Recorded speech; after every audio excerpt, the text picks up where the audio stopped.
The wrestling in September had a lot of people talking, from WWE counter-programming AEW All Out with Wrestlepalooza and putting on a fairly lackluster show, to TNA and NXT invading last weekend. With some questionable booking on both shows, I feel like there was some good discussions to have over the weekends with wrestling, as well as a really fun Worlds Collide event at the start of the month.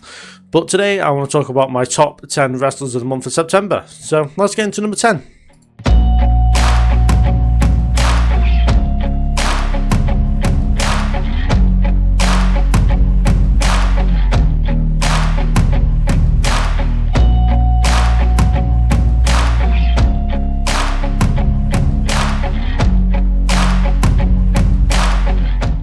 Number 10, I have Mascara Dorada, and yeah, Dorada had some quality tag team matches, whether it was normal 2-on-2 or multi-man tag team matches in CMML this month, but the standouts for me were the great match with Beast Mortos at AEW September to Remember to advance to All Out, and speaking of, he showed out at, well, All Out, with two huge opponents in Okada and Takeshita, and though he didn't pick up the win, you know, having that MVP performance against two of the best AEW had to offer 100% get him on this list.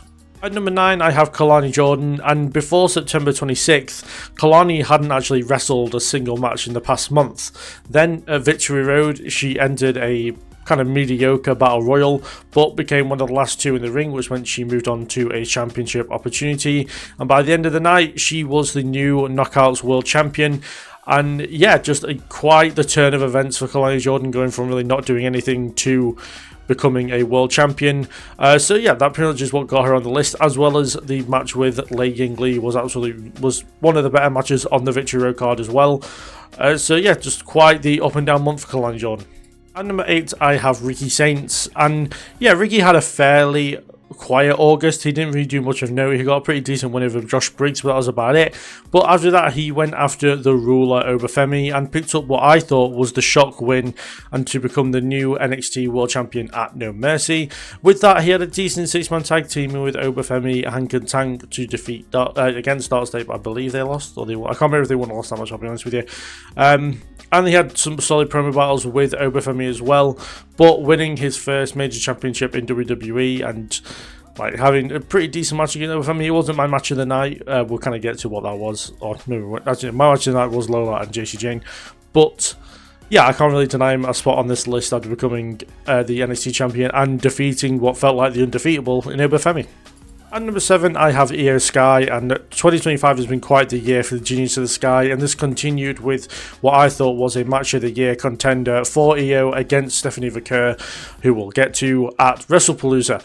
And though she didn't win the match, I thought the match was absolutely brilliant. I absolutely loved the match, and yeah, along with that and some decent storytelling alongside Rhea Ripley and Asuka, which I assume will lead to a feud with the Empress of Tomorrow. At number 6, I have Kazuchika Okada, and wrestling quality wise, this was the kind of typical month for one of the best to ever do it. He had a great match with Michael Oku on Collision just before All Out, and then had a classic triple threat, getting the victory over Mascara Dorada and Kenosuke Takeshita at All Out, retaining the Unified Championship, as they keep teasing Okada versus Takeshita one-on-one, which honestly I cannot wait to go down. At number 5, I have Hangman Adam Page, and the AEW World Champion spent the month having awesome matches left, right and centre, from facing Josh Alexander just before All Out, to having a kind of out of nowhere great match against Lee Moriarty on the Dynamite after All Out. However, as good as those matches were, the match with Kyle Fletcher was an absolute classic, 100% match of the weekend, let alone match of the night.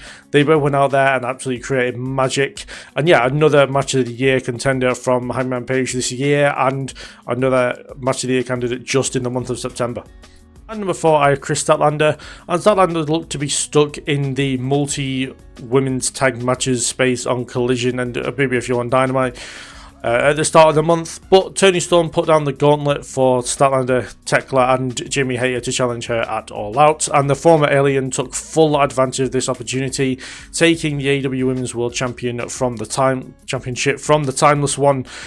And yeah, in what was a very good match, I very much enjoyed the 4-way match, and Stat also had a decent title defense against Mina Shirakawa only days after winning the championship, and then stuck it to the Death Riders, rejecting their advances. At number 3, I have Stephanie Vaquer, and it has been an up and down past few months for Stephanie Vaquer. She won the number 1 Contenders Battle Royal back in July at Evolution. She didn't wrestle at all in the month of August, but in September, La Primera had the brilliant match with Io Sky, as I said earlier, match of the year candidate in my opinion, at Wrestlepalooza to become the WWE Women's World Champion. Less than a year after debuting in NXT, this past year has been success after success for Stephanie Vaquer, and yeah, she continues to grow her WWE legacy. At number 2, I have Kyle Fletcher, and this was a star-making month for Kyle Fletcher. I think if people don't think that he is a world champion, at least a future world champion after this month, they really should go watch the All Out match, but this time maybe watch it with your eyes open. You know, he had a fantastic TNT title match with Commander on Collision the week after All Out, but the match with Hangman was a classic. It was a masterpiece of a match. He wrestled nearly the perfect match to take the world champion to the limit, and though he didn't pick up the win, or though he lost, he looked very comfortable under that main event spotlight, and yeah, I can see him just progressing up the card again probably very, very soon, and getting back to that world title scene probably sooner rather than later. Last but certainly not least, at number 1, I have Dominic Mysterio, and the hero to all men and lesbians globally had the best month a wrestler could have in my opinion. He successfully defended the Intercontinental Championship twice against formidable opponents in AJ Styles and Rusev at the start and at the end of the month. As well as this, Dom had a fantastic match against El Hijo del Vikingo at Worlds Collide to become the new AAA Mega World Champion, winning his first of many World Championships. So those are my top 10 wrestlers of the month for September. Do put in the comments below who you thought the best wrestler of the month was. Was it Dom? Was it Kyle Fletcher? Was it someone else on the list? Did I miss someone off who deserved a shout out? Do let me know in the comments below and we can have a good talk about it. And yeah, do subscribe and stick around. There's a lot coming up on the channel. There's a video of me talking about the counter programming between WWE and AEW. There's my top 20 tag team matches of all time list coming out, as well as coverage of Crown Jewel and Bound for Glory coming up in a couple of weeks as well, so do stick around for those. Do like the video if you enjoyed it. Do go onto the Wrestling For You website. I've got it linked below. Oh no, it's DKO Wrestling now. The DKO Wrestling site is be linked below in the description, where you can see this as like an article, as well as my matches of the month article as well. But yeah, thank you very much for watching, and I'll see you guys in the next one.